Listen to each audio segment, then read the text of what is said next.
బాబోయ్ ఎంత పెద్ద చేప ఇది తెప్ప మీదకి వస్తుందా రాదా అని టెన్షన్ గా ఉందండి.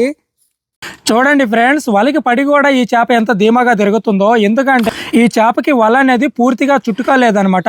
కేవలం 2 పొరలు వేసుకొని మాత్రమే తిరుగుతుంది. లాగితే మాత్రం వెళ్ళిపోతుంది. వలకి పడ్డ చేప వెళ్ళిపోయే పరిస్థితిలో ఇలాగా ఉన్నటప్పుడు ఇలాంటి చేపలను పట్టడానికి దేవే గెంట అని ఒకటి ఉంటుందండి. అదైతే నా దగ్గర లేదండి. లేకపోయేలేకే ఇప్పుడు ఇబ్బంది పడుతూ ఉన్నాను. ఇప్పుడు ఈ చేపని తెలివిగా పట్టాలి. ఆలోచించి తెలివిగా ఈ వలంతో ఆ చేపని బాగా పూర్తిగా చుట్టేయాలండి. ఎలా పడతాననేది వీడియోలో చూసండి. కొత్త వాళ్ళు ఎవరైనా చూస్తున్నట్టయితే మన పేజీని ఫాలో అవ్వండి. అలాగే మన ఛానల్ సబ్స్క్రైబ్ చేసుకోండి.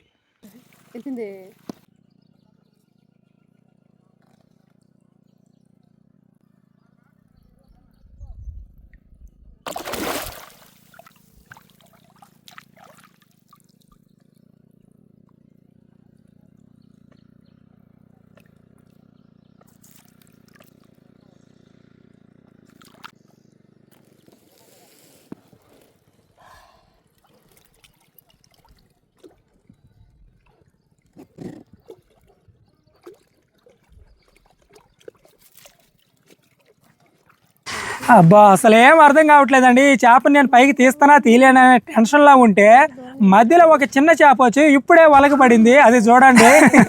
ఇది ఎక్కడ అదృష్టం ఫ్రెండ్స్. చిన్నప్పుడు ఎప్పుడో నక్కతో అక్కడ దొక్కుంటాను, అందుకని చేపలన్నీ నాకే పడతాయి.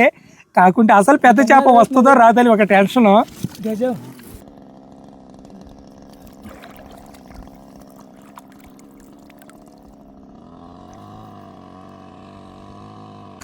ఫైనల్ గా నేను అనుకున్నట్టుగా చేపనైతే వలకైతే బాగా చుట్టేశానండి. ఎలా పట్టాను అనేది చూడండి. నేనేం చేయలేదు. చూసారండి, అంత తెలివిగా పట్టాలన్నమాట. వలకి మళ్ళీ ఇచ్చే